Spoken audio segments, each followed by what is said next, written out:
অনেক সময় কাস্টমার আমাদের কাছে ডিপোজিট করে, টাকা অ্যাডভান্স ডিপোজিট করে। তো সেই কাজটা করার জন্য আমরা ব্যাংকিংয়ে গিয়ে কাস্টমার ডিপোজিটে যাব।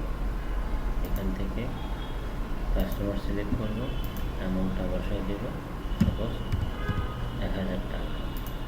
সেটা ক্যাশে করবে না ব্যাংকে করবে সেটা সিলেক্ট করে দেব, তারপর সেভ দিয়ে দেবো। তাহলে আমাদের 1000 টাকা কাস্টমার আমাদের কাছে ডিপোজিট করে দিল। আমাদের ক্যাশ 1000 টাকা চলে আসছে। এখন এটা যদি কোনো কারণে আমাদের এরকম মনে হয় যেটা ভুল হয়েছে, সেক্ষেত্রে আমরা এটা কীভাবে ডিলিট করব? এটা ডিলিট করার জন্য আমরা কাস্টমার রিসিভ ম্যানেজারে যাব।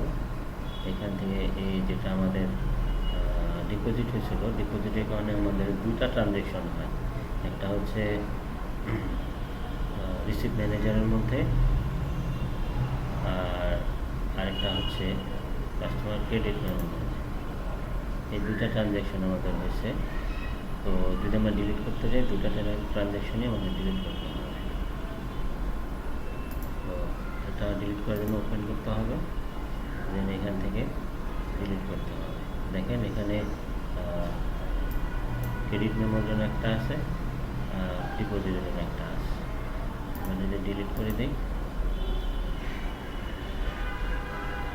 ম্যানেজারে গেলে পাবো, কিন্তু ক্রেডিট মেমোর মধ্যে এটা থেকে এটা আছে, এটাও ডিলিট করতে হবে।